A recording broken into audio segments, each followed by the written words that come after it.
Hello everyone, welcome to my channel. I hope everyone is having a wonderful day. Before starting the video, please go ahead and hit the subscribe button and give this video a like up. Not one but two women are missing this week on Yeoman. Restless and their families have a lot of questions, plus the latest preview reunites Chelsea and Adam.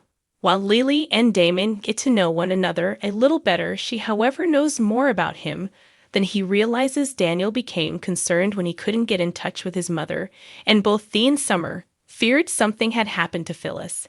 Even Billy began to worry about his ex when he was informed of the situation.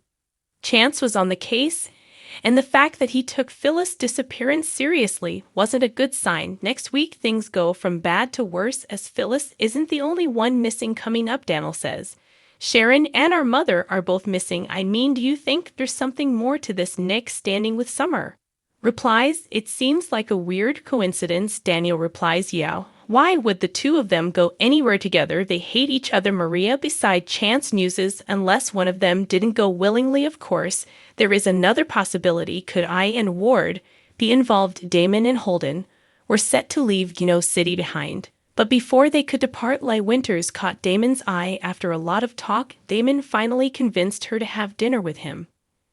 But he had no idea had a hidden agenda. Victor filled her in on Damien's overnight success in business, and both Lily and Victor want to know more about how it really happened. Coming up, Damon says to Lily, I told you all about my family drama. She nods. Yes, you did, he continues. And yet, I still know so very little about you. Are you involved with anyone romantically? Finally, has Billy and Sally have found romance together?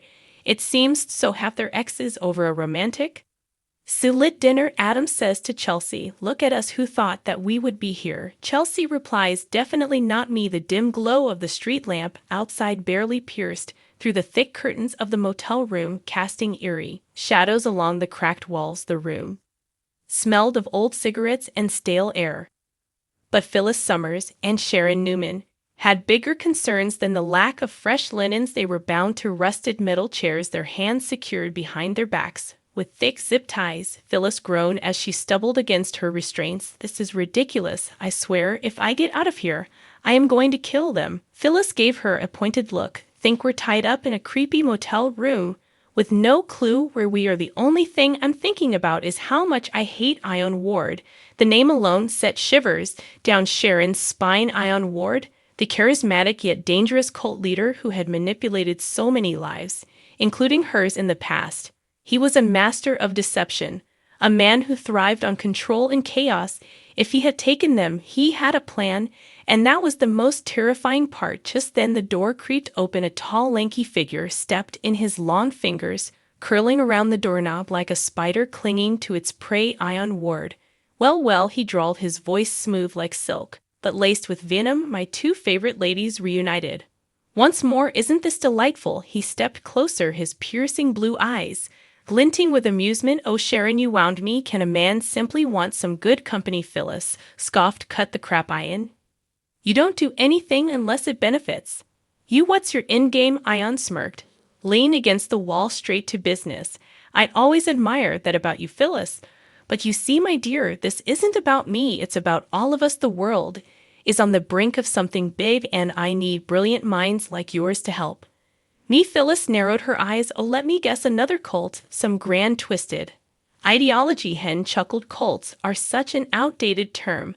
I prefer to think of it as a movement, a revolution. Ian waved a finger. Now, such harsh words. You'll come to see the vision just as others have. Phyllis tugged at her restraints again, her frustration mounting. You expect us to just nod along? Fat chance. Ian sighed dramatically.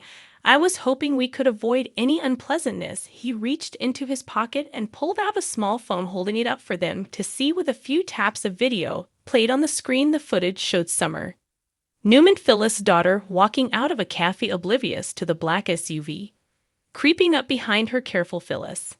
Ian warned. One wrong move and Summer might just take an unexpected trip. Phyllis gritted her teeth, seething in rage. If you touch her, I won't, as long as you cooperate. Ian turned to Sharon. And don't think I forgot about you. Faith is quite the bright young woman It would be a shame if someone misguided her. A tense silence filled the room, broken only by the hum of the motel's ancient air conditioner. What do you want us to do? Phyllis finally asked, her voice like steel. I grinned. That's more like it. There's a file one that I need access to. It's sitting in a secure vault at Newman Enterprises, and lucky for me you two are connected to the right people. Sharon shook her head. He want us to steal from Victor Newman. You're out of your mind. In laughed Victor. And I have always had a complicated relationship. This is just business. Phyllis exchanged a look with Sharon. They both knew Victor would never let something like this slide. And if Ian was willing to go this far, whatever was in that file had to be something big. Wise Phyllis pressed. You could have found someone else. Ian's smirk never wavered. Because you two have more to lose, and that makes you very motivated. A long silence stretched between them before Sharon took a deep breath. Fine. But you let Summer and Faith go first. Ian studied her, then slowly nodded. A fair trade. Phyllis clenched her jaw.